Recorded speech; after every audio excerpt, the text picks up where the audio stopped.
नमस्कार मंडळी, प्रभास किचनमध्ये पुन्हा तुम्हा सर्वांचं खूप खूप स्वागत आहे। आज आपण बनवतोय एकदम रेस्टॉरंट स्टाईल जीरा राईस आणि दाल तडका।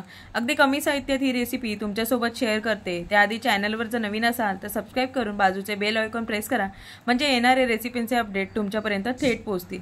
अगोदर जीरा राईस बनवूयात। त्यासाठी इथे मी घेतलाय 1 वाटी बासमती तांदूळ। 2 ते 3 वेळा स्वच्छ धुवून 20 मिनिटे मी पाण्यात भिजत घालून ठेवला होता। आणि आता एका जाड बुडाच्या भांड्यामध्ये आपण तेल आणि तूप घालणार आहोत। तुम्हाला जसं आवडत असेल तसं तुम्ही घालू शकता। आता यामध्ये आपल्याला घालायचंय भरपूर असं जिरं, कारण जीरा राईस आहे तर जिऱ्याचा फ्लेवर चांगला आला पाहिजे। पण हे जिरं छान तडतडलं पाहिजे, तरच त्याचा स्वाद आणि फ्लेवर छान येतो। आता हे जिरं घातल्यावर आपण थोडा वेळ परतून घेणार आहोत। आता आपल्याला त्यामध्ये तांदळातले पाणी निथळून घ्यायचे आणि हे तांदूळ पाणी निथळून झालं की ते तांदूळ आपल्याला ह्यामध्ये घालून घ्यायचे। दुसरीकडे मी हे शिजण्यासाठी पाणी गरम करून घेतलेले आहे। तांदूळ आपल्याला हलक्या हातानेच परतायचे, कारण की ते भिजलेले असतात तर ते नाजूक होतात, तुटू शकतात, म्हणून हलक्या हाताने आपल्याला हे मिक्स करून घ्यायचे। यानंतर आपण यामध्ये गरम पाणी घालणार आहोत। तर इथे मी 1 वाटी तांदूळ घेतले तर त्यामध्ये मी 1.5 वाटी पाणी घालणार आहे। थंड पाणी अजिबात घालायचं नाही। जीरा राईस मस्त होण्यासाठी गरम पाणीच आपल्याला इथे वापरायचं आहे। आता आपण पाणी घालून झाल्यावर हे पुन्हा एकदा व्यवस्थित असं मिक्स करून घेऊया। आता यामध्ये आपल्याला चवीनुसार मीठ घालायचं आहे, पण रोजच्या पेक्षा आपल्याला थोडं जास्त मीठ घालायचं आहे, म्हणजे जीरा राईस बनवण्यासाठी जे पाणी घातलंय ते खारट झालं पाहिजे, तरच जीरा राईस बनल्यावर मिठाची चव व्यवस्थित लागते। आता पुन्हा एकदा आपण हे व्यवस्थित असं छान मिक्स करून घेऊयात आणि याला उकळी आणायला ठेवूयात। आता यावरती आपल्याला सुती कापड भिजवून यावरती आपल्याला अशा प्रकारे घालायचं आहे। इथे मी कॉटनचा इथे रुमाल घेतलेला आहे। अशा पद्धतीने आपल्याला आज हा जीरा राईस बनवून घ्यायचा आहे। आता यावरती आपण झाकण ठेवायचं, म्हणजे आतली वाफ आहे त्याचा जो स्वाद आहे ते बाहेर जाणार नाही। साधारण 10 मिनिटे वाफेवर शिजवून घ्यायचं। गॅस मध्यम आचेवरती ठेवायचा। आता दाल फ्राय करण्यासाठी तूर डाळ अर्धी वाटी आणि मूग डाळ 3 चमचे घेऊन स्वच्छ धुवून हळद मीठ टाकून शिजवून घ्यायची। डाळ शिजून रेडी होते तोपर्यंत आपण जो भात इथे झाकून ठेवला होता त्याच्यावरचं झाकण इथे आपण काढून घेऊया। 10 मिनिटांनी मी इथे अशा प्रकारे कापड काढून बघूयात, तर इथे जीरा राईस तयार झालेला आहे मस्त असा।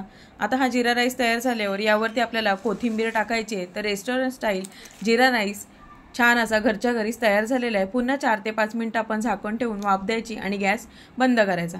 आता आपण दाल फ्राय करण्यासाठी डाळीला तडका देऊयात।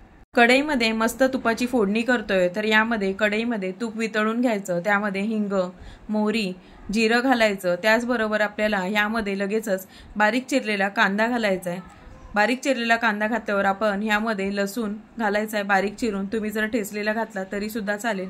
आता सोबतच आपल्याला यामध्ये हिरवी मिरची कट करून घालायची। तुम्ही इथे चिरून घातली तरी सुद्धा चालेल।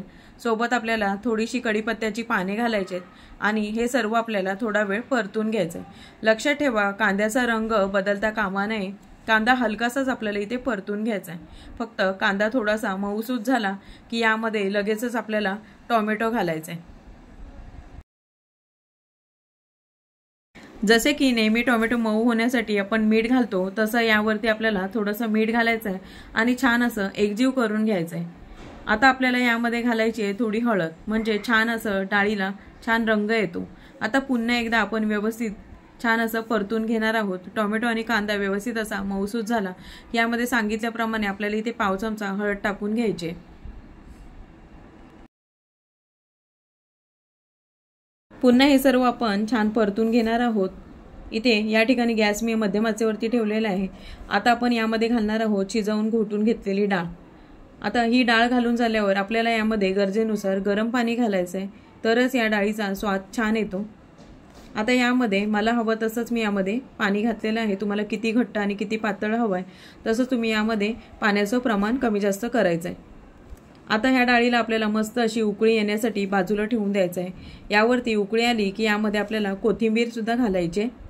आता आपण अगदी रेस्टॉरंट टच देऊया। तर यामध्ये मस्त असं चमचाभर आपल्याला बटर घालायचं आहे। तुम्हाला नसेल घालायचं, नाही घातलं तरी चालेल, पण नक्की एकदा तुम्ही अशा प्रकारे डाळ बनवून बघा, खूप छान होते। तर यामुळे वेगळाच असा स्वाद आणि या डाळीला चमक येते। आता आपण दाल फ्रायला तडका देण्यासाठी यामध्ये आपण एक भांडं घेतलेलं आहे। तर ही डाळ व्यवस्थित अशी परतून मी इथे दुसऱ्या गॅसवरती ही डाळ ट्रान्सफर करून घेते। आता दाल फ्रायला तडका देण्यासाठी इथे भांड्यामध्ये मी तुपामध्ये ठेचलेला लसूण घालणार आहे। इथे मी तूप घेतलेलं आहे, तुम्हाला जर हवं असेल तर तुम्ही इथे तेल सुद्धा घेऊ शकता। यामध्ये आपल्याला लसूण पाकळ्या घालायच्या ठेचलेल्या, त्यामध्ये लाल मिरची पावडर घालायची, आपण अगोदर लाल मिरची पावडर घातलेली नाहीये।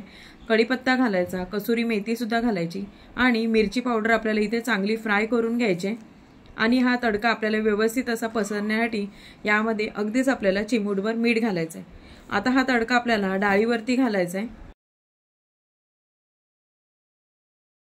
डाळीला तडका देऊन झालेला आहे, तर बघू शकता इथे किती मस्त दिसतोय, एकदम स्मोकी फ्लेवर आलाय डाळीला।